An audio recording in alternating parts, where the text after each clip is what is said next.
Hi friends, എൻ്റെ പുതിയ വീഡിയോയിലേക്ക് സ്വാഗതം. കണ്ണൂർ ജില്ലയിലെ തളിപ്പറമ്പിൽ സ്ഥിതി ചെയ്യുന്ന പ്രശസ്തവും അതിപുരാതനവുമായ ഒരു ശ്രീകൃഷ്ണ ക്ഷേത്രമാണ് തൃച്ചംബരം ശ്രീകൃഷ്ണ ക്ഷേത്രം. അവിടേക്കാണ് ഞങ്ങളുടെ ഇന്നത്തെ യാത്ര.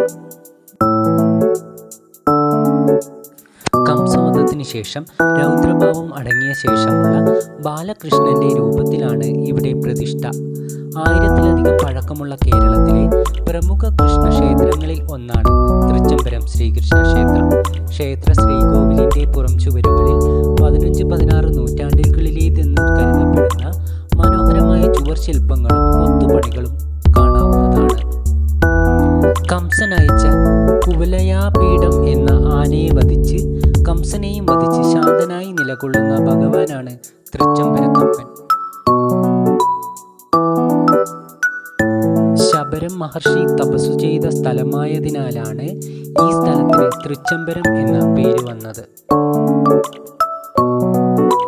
കേരളത്തിലെ മിക്ക ക്ഷേത്രങ്ങളിലും ഉത്സവങ്ങൾക്ക് ആനകൾ നിർബന്ധമാണെങ്കിലും തൃച്ചംബരം ക്ഷേത്രത്തിലും പരിസരത്തും ആനകളെ പ്രവേശിപ്പിക്കാറില്ല. ഒരു കാലത്ത് കൃഷ്ണന്റെ ശക്തി അറിയാൻ ഒരു സമ്പന്നൻ ആനയുമായി ക്ഷേത്രമതിൽക്കെട്ടിന് സമീപമെത്തി. പെട്ടെന്ന് ക്ഷേത്രനട തുറക്കപ്പെടുകയും ഇടിമിന്നൽ പോലെ ശബ്ദമുണ്ടാവുകയും ആന നിലത്ത് വീണു പോവുകയും ചെയ്തു എന്ന് പറയപ്പെടുന്നു. അതിനുശേഷം ആരും ഇവിടെ ആനകളെ കൊണ്ടുവരാറില്ല. കംസവധത്തിന് ശേഷം കഠിനമായ വിശപ്പോടെയും രൗദ്രഭാവത്തോടെയും മാതാവായ ദേവകിയുടെ അടുക്കലേക്ക് എത്തിയ കൃഷ്ണൻ, എനിക്ക് വിശക്കുന്നു, ഭക്ഷണം തരൂ എന്ന് അപേക്ഷിച്ചു. അതിനാൽ തൃച്ചംബരത്ത് പുലർച്ചെ നട തുറക്കുന്നതിന് മുൻപ് തന്നെ തിടപ്പള്ളി തുറന്ന് വെള്ള നിവേദ്യം തയ്യാറാക്കുന്നു. മേൽശാന്തി ഒരു കൈയിൽ നിവേദ്യവും പിടിച്ചാണ് ക്ഷേത്ര നട തുറക്കുന്നത്. അഭിഷേകത്തിന് മുൻപ് തന്നെ ഭഗവാന് നിവേദ്യം സമർപ്പിക്കുന്നു. പണ്ട് പൂക്കോത്തില്ലത്തെ അന്തർജനം ഭക്തിയാൽ ഭഗവാനെ ഉപാസിച്ചു. പ്രായമായപ്പോൾ അവർക്ക് ക്ഷേത്രത്തിൽ ദർശനം നടത്താൻ പറ്റാതെ വന്നു. പരമഭക്തയുടെ ആഗ്രഹം സാധിച്ചു കൊടുക്കാൻ വേണ്ടി ഭഗവാൻ കൃഷ്ണനും ജ്യേഷ്ഠൻ ബലരാമനും ഇല്ലത്തിൻ്റെ മുറ്റത്ത്, അതായത് ഇന്നത്തെ പൂക്കോത്ത് നടയിലെത്തി കളിച്ചു രസിച്ചു എന്നാണ് ഐതിഹ്യം.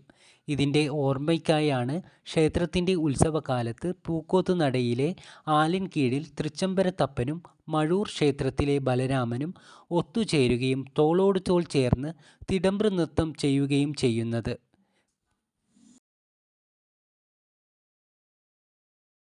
ഉത്സവം തുടങ്ങുന്നതിന് മുമ്പ് ഈ പൂക്കുളത്തിൽ പ്രത്യേക ചടങ്ങുകൾ നടത്തുന്നു. ഈ സമയത്ത് കൃഷ്ണപരന്തു വട്ടമിട്ട് പറക്കുന്നത് ഭഗവാന്റെ സാന്നിധ്യത്തിൻ്റെ തെളിവായി കണക്കാക്കുന്നു. ക്ഷേത്രത്തിന് നടുവിലായി വെള്ളത്താൽ ചുറ്റപ്പെട്ട ഒരു ദുർഗാദേവി ക്ഷേത്രമുണ്ട്. കംസൻ വധിക്കാൻ ശ്രമിച്ചപ്പോൾ ആകാശത്തേക്ക് ഉയർന്നു പോയ യോഗമായ ദേവിയാണിവിടെ കുടികൊള്ളുന്നത്. പരശുരാമൻ ഇവിടെയെത്തി ശബരം മഹർഷി ദർശിച്ച അതേ രൂപത്തിൽ പ്രതിഷ്ഠ നടത്തി പൂജാകർമ്മങ്ങൾ നിശ്ചയിച്ചു എന്നാണ് വിശ്വാസം. തൃച്ചംബരം ക്ഷേത്രത്തിൽ കർക്കിടകവാവ്, കറുത്തവാവ് ദിനങ്ങളിലും മറ്റ് ദിവസങ്ങളിലും പിതൃതർപ്പണവും ബലിയിടലും നടക്കാറുണ്ട്. ഭഗവാൻ കൃഷ്ണന്റെ അനുഗ്രഹത്തോടെ പിതൃക്കൾക്ക് തർപ്പണം ചെയ്യുന്നത് പവിത്രമായി കരുതപ്പെടുന്നു.